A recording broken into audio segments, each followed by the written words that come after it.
Square minus cot square সমান সমান যদি 1 হয়, তো এইটা হচ্ছে মূল সূত্র। এই মূল সূত্র থেকে আমরা হচ্ছে বাকি সূত্রগুলা নির্ণয় করব।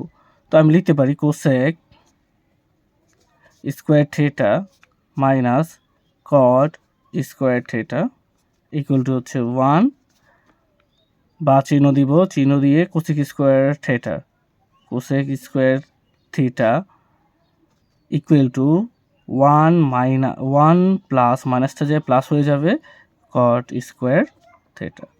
তার মানে এটা ছিল আমাদের মূল সূত্র। এই মূল সূত্র থেকে পরে আমরা 2 নম্বর সূত্র লিখলাম বা পেয়ে খেলাম। এটা বেসিকলিভাবে, এটা আমরা বেসিকলিভাবে মনে রাখবো, ওইভাবে মুখস্থ রাখলে আমরা মনে রাখতে পারবো না।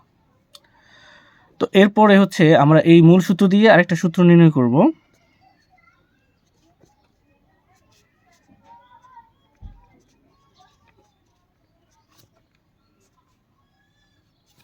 সেক square minus cot square equal to হচ্ছে 1 যদি হয়, তাহলে আমি এটাকে কট স্কোয়ার থিটা এর মান বের করব। তার মানে কি হয়ে গেল 1, এটা ছিল প্লাস, এটা এই সাইডে যে মাইনাস হয়ে যাবে কোসেক স্কোয়ার থিটা।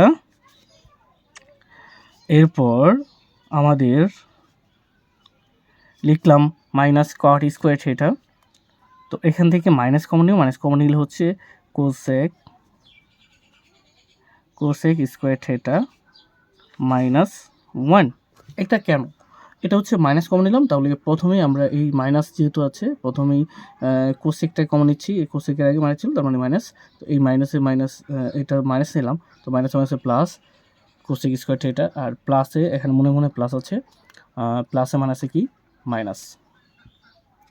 তো উভয় পক্ষ থেকে আমাদের মাইনাস চলে যায়, থাকে কি cot square theta equal to হচ্ছে কোসেক স্কোয়ার থিটা মাইনাস 1। তার মানে একটা সূত্র থেকে আমরা কি পাইলাম? 3টা সূত্র পাইলাম। তার মানে এটা কটা সূত্র? 1টা, 2টা, এই 3টা সূত্র। অবশ্যই এগুলো আমাদের এই বেসিকলিভাবে এগুলো মনে রাখতে হবে। বেসিকলিভাবে কি করতে হবে? এগুলো